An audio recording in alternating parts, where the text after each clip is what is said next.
on the kitchen light or whatever. Should be good. Hey, Junior. Look at this love. Yeah. Getting some love. And they'll mostly cuddle you. Hello. Pretty Look much at your what we're face. What do they eat? We feed them Canyon Creek dog food. So, Yeah. yeah. Is that local? You know, I think it's just all natural Yeah.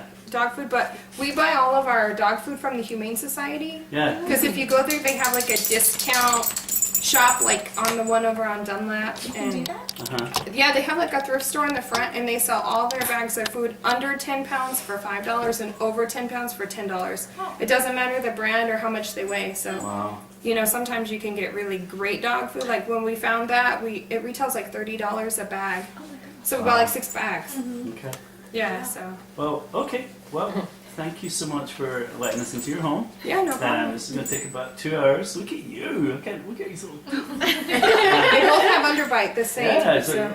Mom said you're doing a pet research recently Yeah, too. look at this. You should See? get a postcard or something. Yeah. But yeah, so thank you very much for letting us into your home. No problem. So take a couple of hours. There's a practical element to it, which Melissa told you about. We're going to go to the store and do a little shop along. Lots of fun, and the time will fly by. So I'm going to cut to the chase. Okay. The reason we come into people's homes like this is so we can get a really rich, holistic understanding of who you are, Right. as opposed to taking you into an office somewhere downtown and in a more sterile environment.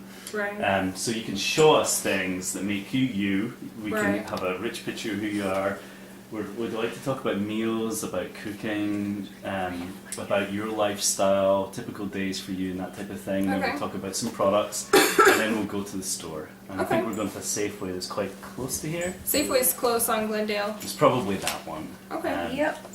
And then we'll do that, we'll go into the store, and then we'll be all done. Okay. Anything that you say won't be passed on to any third party. This is just for the research team's purposes. We video things, so we've got an account that we can look back on, and Okay. we don't have to take lots of crazy notes. It's my job to, sort of, manage the conversation with you, but Sure. it's by no means a structured conversation. It's going to take might take us places we don't expect. That's absolutely fine. These guys might pitch in with some questions along the way. That's absolutely fine as well. Sure. Great thing about this type of research is that it's fluid. We'll cover what we need to cover, but how we Right. cover it is completely up to the conversation. Okay. It's kind of fun. Junior. Junior. Down. Get down. The overbite was kind of scary sometimes, right? It's the mom has the same. It's looking at me. Yeah. Alright, so let's kick things off. So I'll tell you a little bit about me. I live in Denver, Colorado. I've got 3 Okay. kids, 6, 4 and 1. My in-laws actually live just in the mountains of Scottsdale there in Carefree. Okay. So I kind of know this area. The mountains are kind of familiar to me, so it's kind of cool. And this is what I do for a living. I travel around. I'm an independent consultant, so I don't work for any of the brands or products we'll be talking about. Okay. So just keep that in mind. I'm not going to try and sway you anyway. It's completely neutral. So what about you? Bring yourself to life. What's happening with you? What's a typical week? Just tell us everything. Well, it's funny that that's where you're from because I'm from Wyoming. I've Oh. only lived in Phoenix for 5 years. Okay. And It's just up the road from me. yeah. Yeah. Denver is my stomping ground. So Okay. I know all about it. And a great we place. moved here 5 years ago and to be with my grandma. Okay. She moved here first with her husband to be closer to his family and his in-laws, and Yeah. then people moved on. As time came, my aunt and her husband moved, and then my uncle moved here, and then I came, and then my mom and my brother, and so everybody Yeah. lives here. And then 2 years ago, my grandma passed away. Oh.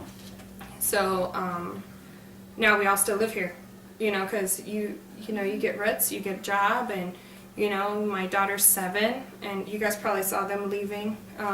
Little girl in a brown sweater, and Yeah. my partner taking off out the door. So she's going to acting class. So. So who lives here? My mom and me and my daughter. Okay. Cool. Yeah. So my mom moved in with me about 1.5 years ago after my grandma passed away Yeah. because she had a really hard time with that and hard time like keeping herself focused. Mhm. And so she came here, and it's kind of helped her and me because she helps along with my daughter, and and I help her along with all the important things like place to live and help her keep her finances in order while she recovers. And then the dog, that's the dad of this guy, 2 weeks before he was born, my mom took the female and her male out for